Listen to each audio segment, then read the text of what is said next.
So today I'll be showing you how to install the AGS in-wheel accessory mount combined with their in-wheel light mount for the 6th generation Ford Bronco.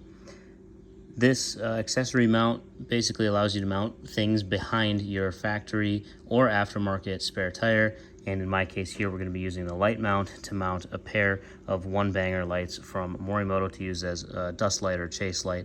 But there's a number of things you could use it for. So installation is relatively simple. I'll kind of walk you through it. As far as tools that you need, having an impact makes things quicker, but you definitely don't need an impact. You will need a 19mm socket, a 13mm socket, a T30 Torx bit, and a 4mm Allen. And that's really all the tools that you'll need. Now, if you're more curious about the actual wiring part of this, I'm going to make a separate video that kind of goes over how to wire in accessories using your factory upfitter switches and some of the factory wiring inside the new Bronco.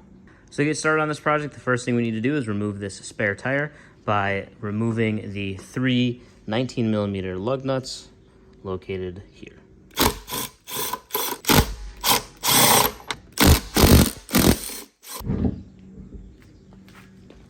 So this is what your factory spare tire carrier looks like. Now in the beginning I said we needed a 13mm socket. Now would be the time to use that socket on the 8 bolts around the outside of the tire carrier if you were also installing either their air gate kit or you needed space to install a third brake light extension. Since we're reinstalling the factory wheel and tire for now, we don't need to loosen those or remove them at all. We're simply going to next remove the Torx T30 screws right here.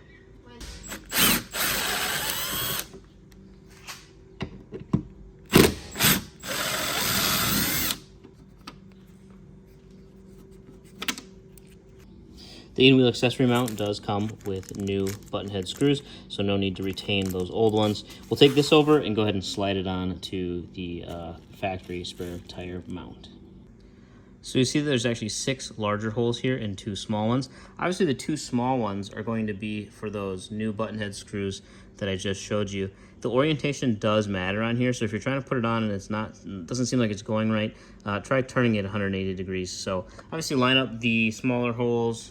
Sorry about that. Line up the smaller holes so that they are horizontal with the ground, and then you should be able to slide it on. And like I said, if it doesn't go on easily, just rotate it 180 degrees.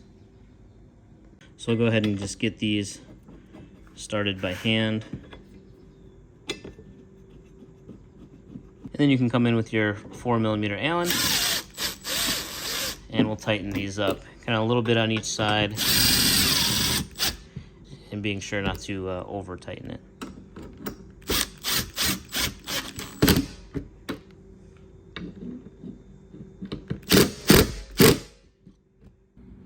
So as far as the light mounts themselves, these also have threads in them, so no need to worry about nuts, bolts, washers, and all of that. They do supply you with included hardware. Again, these are going to be 4mm Allen as well, so we'll get these put on the mount. The brackets for the lights can be mounted in either direction. If you needed to space them out further, you could mount them on like this, if you need the clearance, but otherwise you can mount them flush on the backside, just like that. And then obviously you can see that there's a ton of adjustability here as far as where you're going to mount these, depending on your style of wheel or the offset or the spoke design. You can move these wherever you're going to need them. So I'm going to start here on each side, and then we'll see how that ends up. So they give you 2 screws per side. Even though there's 3 holes, 2 screws are included per light bracket.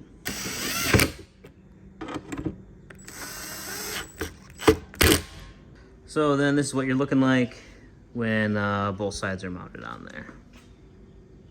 So before you go overboard, tighten everything down and finish your install, I just threw the spare tire back on just so I could kind of eyeball it and see, okay, what kind of space do we have in there? What am I working with? Do I have enough adjustability where the lights, or where the brackets are mounted, excuse me.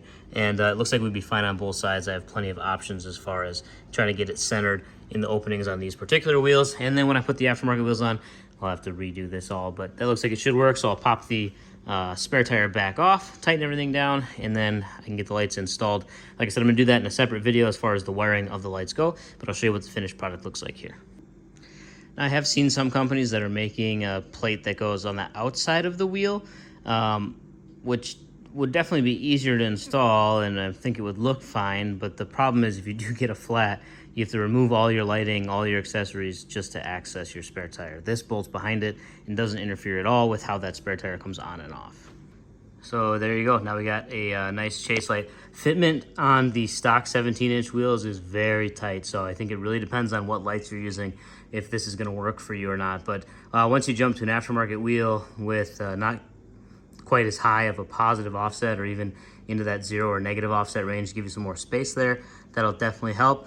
And as well as if you went up to like a 20 or something for style reasons, you'd have some more space to work with there. Or even if you stayed with a 17 or 18, but just didn't have the thick chunky spokes like the stock wheels do, that'll give you some more space to work with, so you can put whatever lights that you want back there.